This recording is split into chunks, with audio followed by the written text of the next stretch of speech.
Hey everybody, it's SaskiaSketches and welcome back to another YouTube video.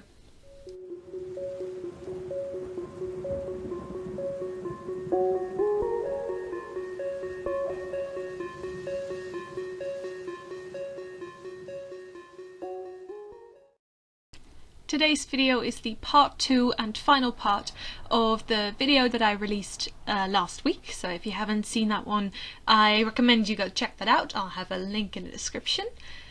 And in this video I'm going to be inking the manga pages that I sketched out in the last video. So as you've probably noticed, I started off with the One Piece manga, and I'm currently inking a Luffy, and I'm experimenting a little bit with the brush sizes that I'm using and which kind of brush that I want to use, and I just settled on a round brush, the one that I normally use. In size, I think it was 5 or 3, I don't really remember, but it was a relatively thin brush. And yeah, so I just traced over all the details that I put in, and I also did the speech bubbles and the borders around the panels and stuff. And honestly, that's about it. Yeah, so I did all the details in a smaller brush and all the outlines and most of the larger parts in the slightly bigger brush. And oh my gosh, the text though, the text gave me so much more trouble than it should have. Like I tried a couple times, I erased a bunch of things, and especially those exclamation points, those were so hard to do. I don't even know how or why. Like I just, it doesn't work properly. Like I have so much trouble with that, to make it look like a legitimate font, and to yeah, not make it look like I don't know what I'm doing, even though that's exactly what is going on, but don't tell anyone. But yeah, I don't really understand why it's so difficult to get that right, but yeah, maybe I won't be doing much of that kind of text in my manga when I start to make manga. Yeah, it was difficult. But eventually I got over it and it worked anyway.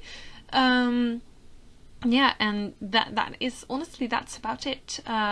It's just inking, really. It's not very difficult. Yeah, and then after that I did some screen tones, or like something that's a bit reminiscent of screen tones.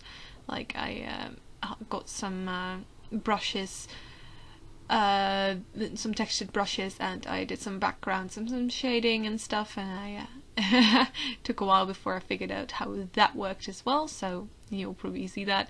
That's why this page took a little bit longer than the other ones, and the because I had to figure these kinds of things out first, but you know, it mostly worked out anyway. So once I did know what I was doing, kind of, it works a lot smoother in the other pages that I did.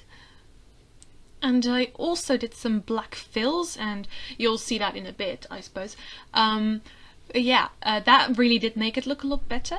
I've never really tried doing much black fills in my own artwork, but it really did do the manga page you know, good to have those black fills in it. And that's especially because, you know, it's just line art and a little bit of shading, but it's not you know, it's not coloured, so it really needs something to separate the tones and values, and some of those big black fills really help with that, and I do think they look pretty cool as well. So that's one thing that I will definitely be doing more in my own artwork and manga once I start to actually ink those pages as well. Yeah, it was really fun to do, actually, these pages, and even though I was well, at least a little bit concerned, or like insecure about not having, you know, the best brushes and textures and everything, you know, it wasn't really the tools that bothered me. I think I have got you know, about everything that I need to make a good manga. Though the brush kind of, I didn't really find a good line art brush.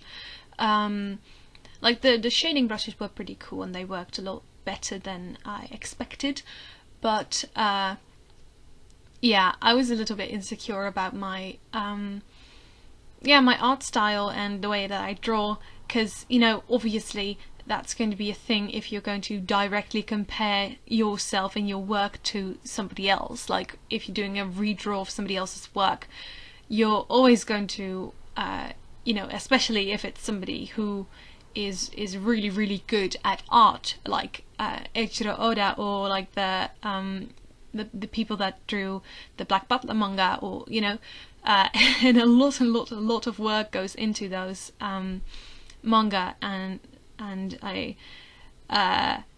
yeah, and those people that draw them are very, very experienced. And, you know, it's not like I usually am not very insecure about my artwork. I love my artwork and I love making art, and yeah, I think I'll feel a lot better about making manga when it's when I'm making my own pages. So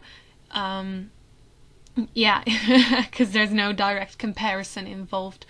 Like I've said many times, I don't like comparing myself to other people or my artwork to other people, because, you know, you can't really compare those things. It's not you know, something you should compare. And yeah, that being said, that's why you know, I don't like to do that, but yeah, it's kind of inevitable if you're doing a redraw of somebody else's work. But it's just good to remember that, hey, your own artwork is awesome as well, and you know, you're a good artist in your own way, and even if it doesn't really look like you know, what you would like it to be, it's fine anyway, and you're doing a great job. I'm mostly saying that for myself at this point, but it's also true for you guys. And, you know, if you ever struggle with your artwork not looking the way that you want it, just keep going. You can do it. I'm proud of you, and you're doing amazing. Yeah, so I'm pretty proud of all the pages that I've completed. I've never really drawn any manga pages, so I think this is a pretty good first attempt. Or like, never really finished any manga pages. I've tried to draw a few before, but I never really took them anywhere.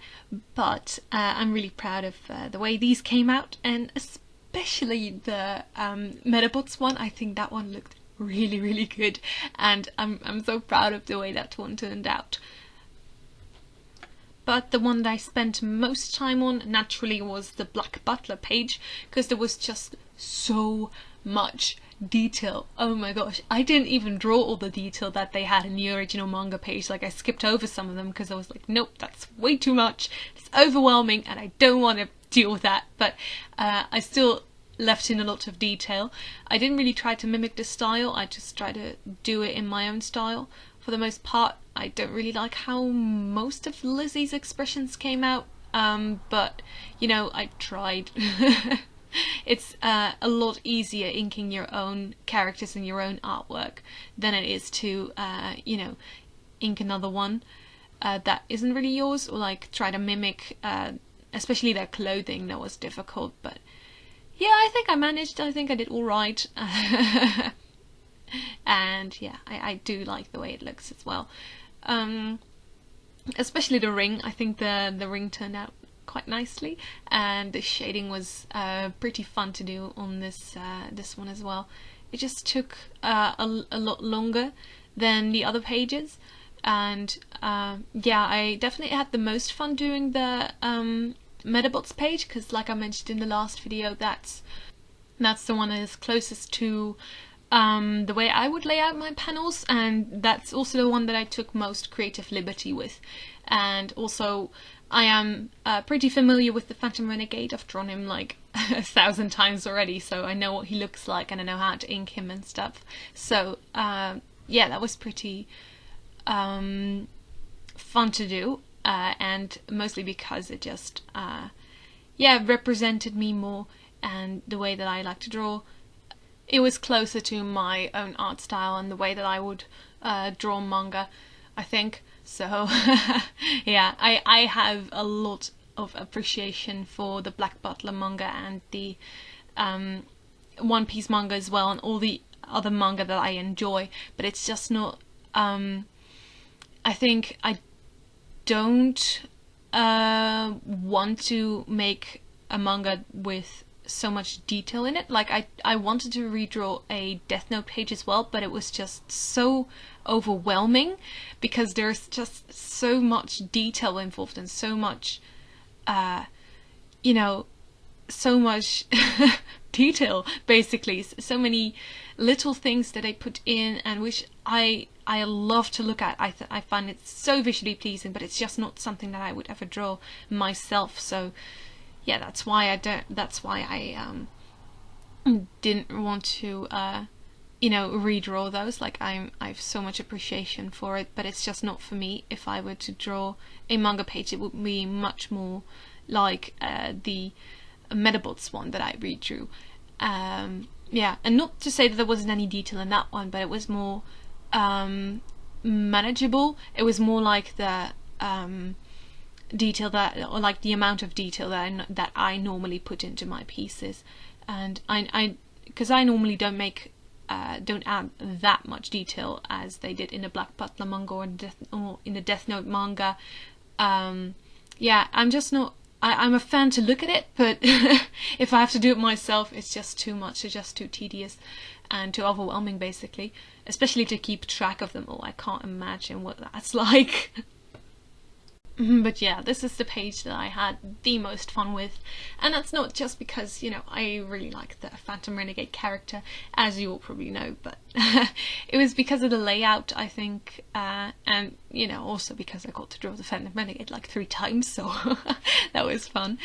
Yeah, the only thing that I didn't really like about this were the letters again. Like, I am not a fan of those big words or letters and stuff. Like I think they look cool if you can pull them off, but I just hate drawing them.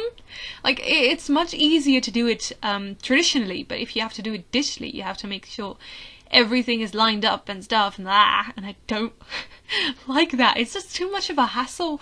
Yeah, so I like to just, you know, I'd rather draw something dynamic than have to you know, have to have the words in there. Like if a cape does a swoosh, then I'll just draw the cape doing a swoosh instead of having the word swoosh there. Yeah, so I think I liked doing this page more because in the original page there wasn't as much detail, so I could kind of like invent my own details and put them in the places that I would usually put them in, like the clothing folds and like the detail on the moon and stuff, and the hair strands and those things. Yeah, and that's yeah, because I had that room for more creativity. I think that's why I enjoyed this one a lot more, because it wasn't like I was trying to copy and mimic somebody else's detail. It was more my own work, basically, and that's what I really liked about doing this page. Yeah, so having done this, I've learned like so much about manga pages and about how to draw them, how to position certain things and stuff, and that was kind of the goal. That was kind of what I wanted to learn about these manga, about, yeah, what I wanted to learn from doing these manga studies. Yeah, and I'm so glad that I did this, because yeah, I've tried to figure out how to shade manga, how to line manga and stuff before, but I never really copied something or somebody to learn from them. I just, you know, got my own pages out and tried to do something with it to see if that worked out or anything, but it usually didn't. So now that I've studied actual manga pages and see where people put the black fills and stuff, I feel a lot more confident about being able to do my own shading and my own black fills in my other manga pages and stuff, and do my own line art. And yeah, I'm really excited for doing that soon, and yeah, I can't wait to get to making my own manga finally. Yeah, it gave me a confidence boost as well. Like, hey, see, it's not that difficult. Yeah, and I'm so happy that that did that for me, because like I said, I've been a bit insecure about manga and about whether I should be making it, whether I'm good enough or stuff. Yeah, so I'm glad that it had this outcome. So guys, I hope you've enjoyed this video. Thank you so much for watching. Please give it a like if you enjoyed it, and share it with a friend of yours who maybe is into manga, I don't know. Subscribe to this YouTube channel for more fun art videos every Friday, and I will see you guys all next week. Have a great weekend, guys. Keep on sketching. Bye!